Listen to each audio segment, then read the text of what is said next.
Presented by Samuel Adams. Savor the flavor responsibly.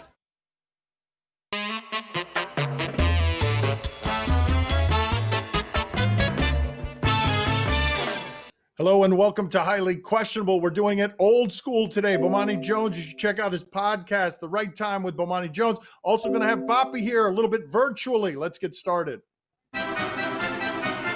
Bigger deal, the Saints' comeback win or Justin Herbert's performance?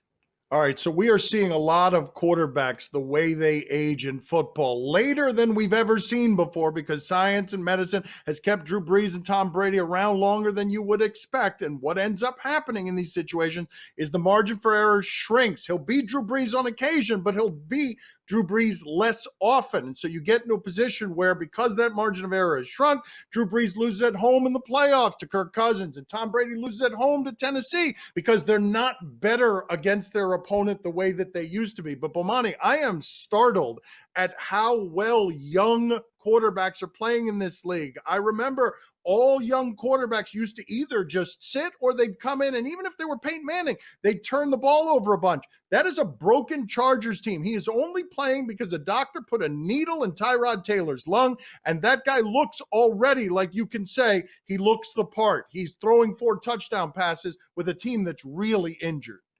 All right, I feel like we had 2 things happen in this game that have to be noted. In the first half, in the second half. Okay, those are the 2 things. But Anthony Lynn, coaching-wise, did a whole lot to keep the Saints in the game. I didn't understand the dink and dunk at the end of the second half, and I didn't understand how they just served up a 2-minute drive to the Saints at the end of the first half, right? Like, that is a big part of how this comeback wound up happening for the Saints is because they got some help from the Chargers in the process. Now, with Herbert, I don't want to be that guy.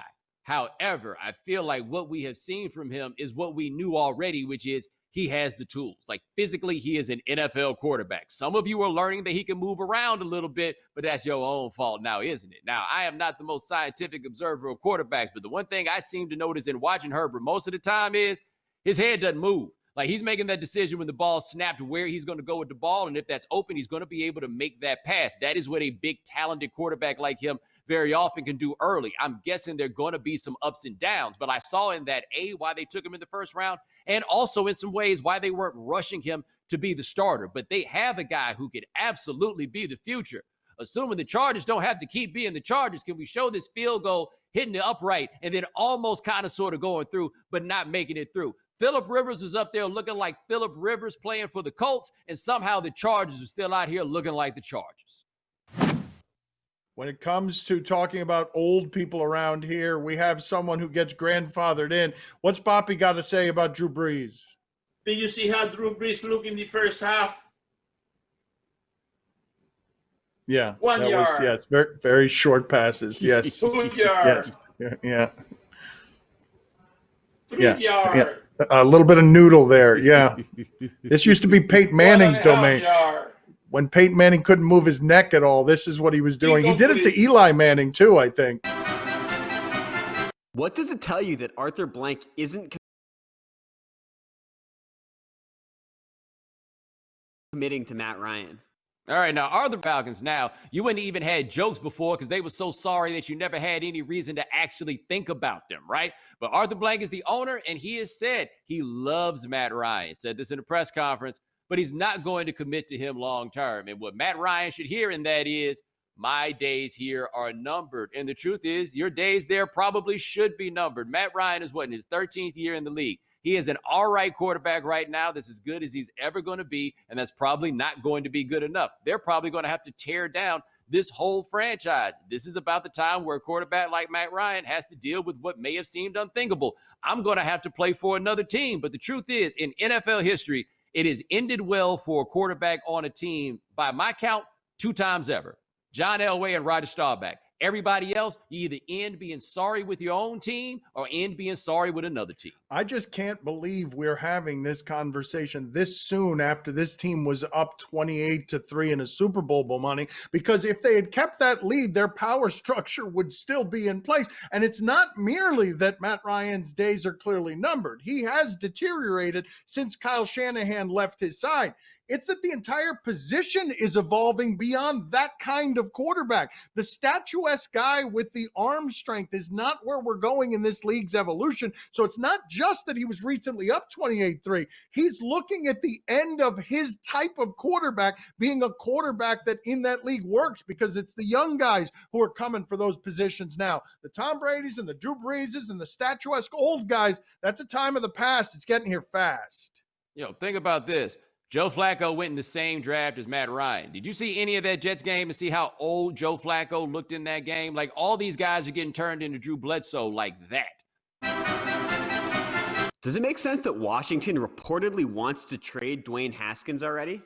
All right, even by the losing standards of Dan Snyder, which are very low, this has been a losing 2020. He has been losing all over the place. Jason LaConfora is reporting that Haskins will probably be traded by the end of the month. Bomani told you when this benching was announced that they didn't like him, and it wasn't just that they didn't like him as a player. It seemed like they didn't like him, and we are in a position now, Bomani, where they are getting rid of their first-round pick, who appears to be a dud, and they don't have a better answer there. Kyle Allen is not a better answer there. And Alex Smith, I genuinely thought that his wife, because she was wearing a mask, was well served, because I thought she was afraid during that emotional moment as Alex Smith kept getting hit and ragdolled and throwing the ball 4 yards. They don't have a better answer, but the reports are that Ron Rivera is getting rid of Daniel Snyder's guy because he doesn't like some of the details around Daniel Snyder's guy.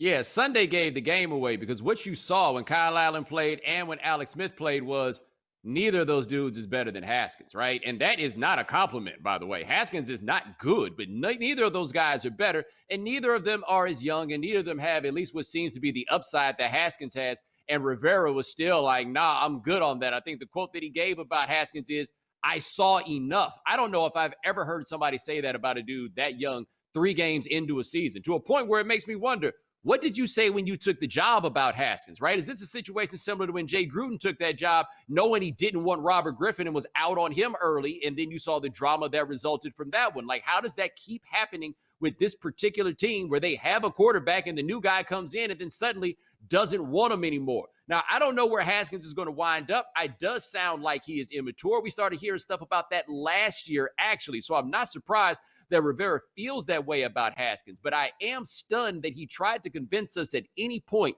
that the reason they made this move was strictly about football, knowing that the 2 dudes he had left were sorry Kyle Allen and Alex Smith after almost dying and having 17 surgeries. So look, if you just don't like the dude, go ahead and say that you don't like him, but do not try to con us into thinking this has anything to do with anything other than the fact that you just don't want him to be your quarterback. Bomani, this really ends up setting back your franchise to miss at that pick with that position, because they're in a position, Bomani, I don't believe we can say there is a team with a worse quarterback situation than that one. Is there one in the league that you can think of worse than Washington's quarterback situation?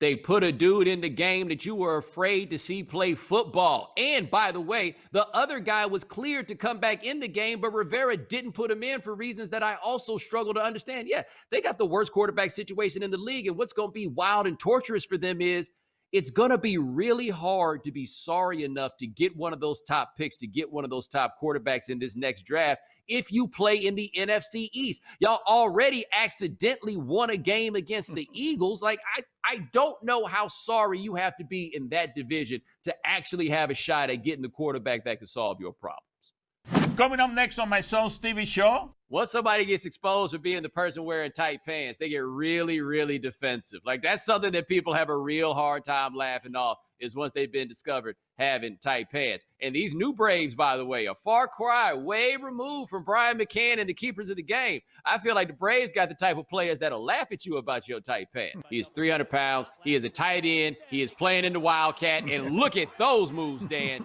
You got to love this. I think we need a better phrase than Wildcat for that. Like, that's a bigger cat than just a small. Do you question if this was the time or place for this question?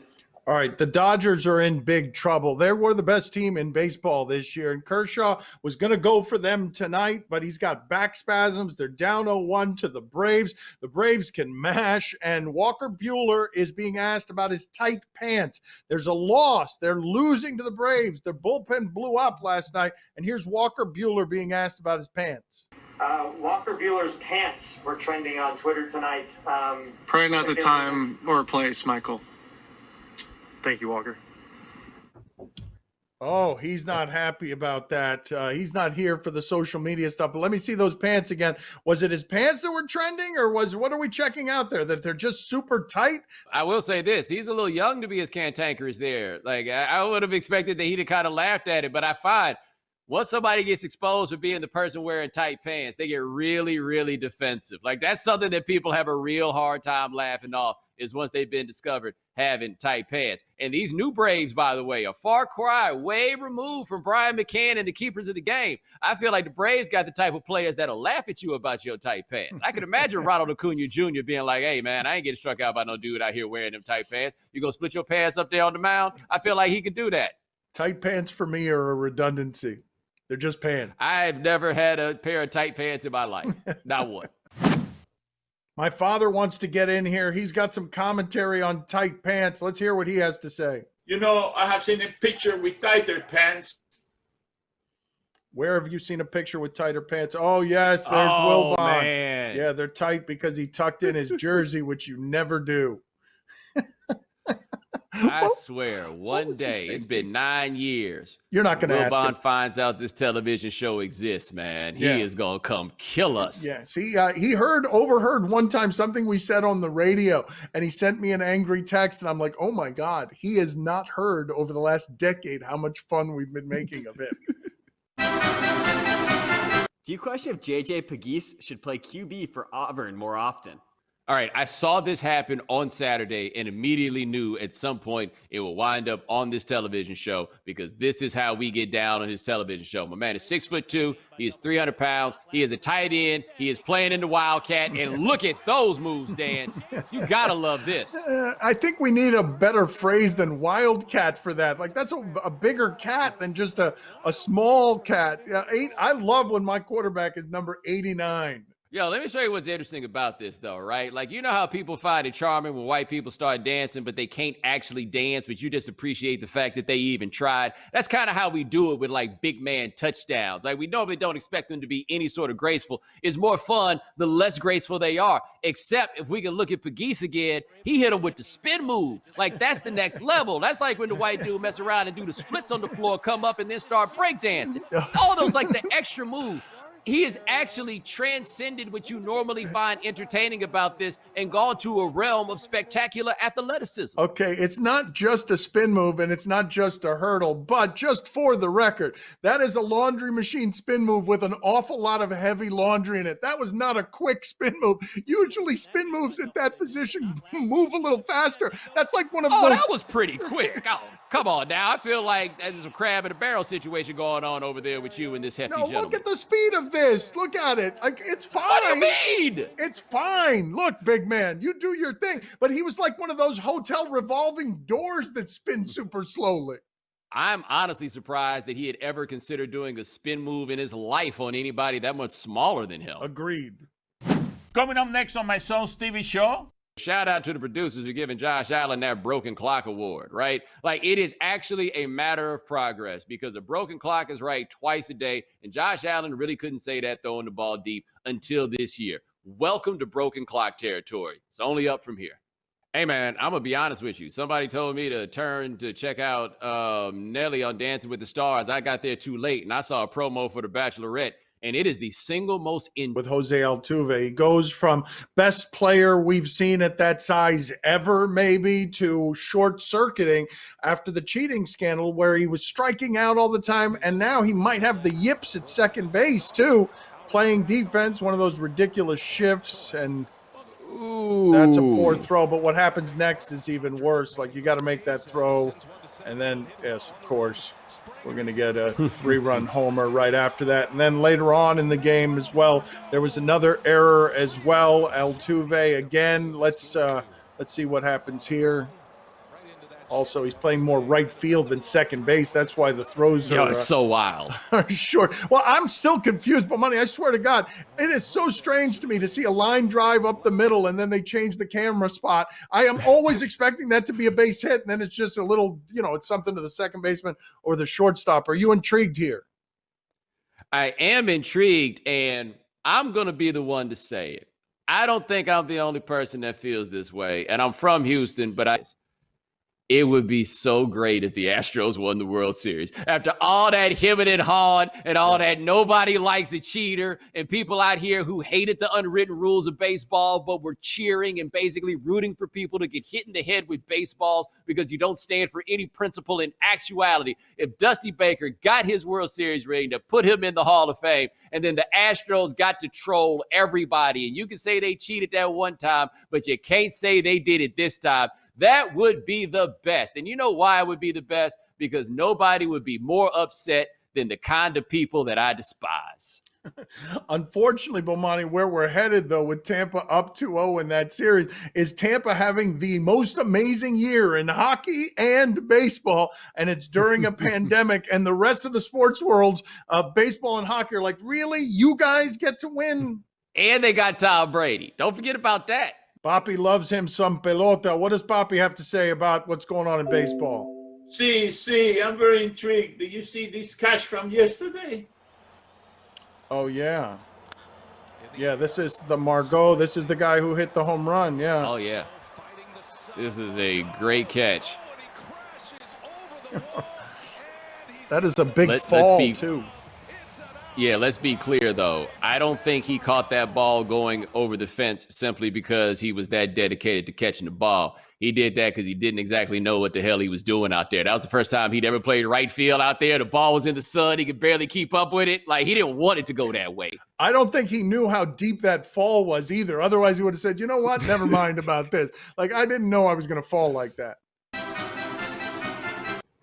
Tonight at 7 p.m. Eastern, Tuesday Night Football, Bills and Titans? All right, we are putting human beings in a wood chipper. We do not care that Tuesday is not a time to play football when you have a game again Sunday. That is not very good for the human body. But let's check out Josh Allen here. He has not been as inaccurate, as reckless as he had been in the previous season. That's a good throw there into double coverage. I'm not sure that's the right decision, but it's certainly the result that you want.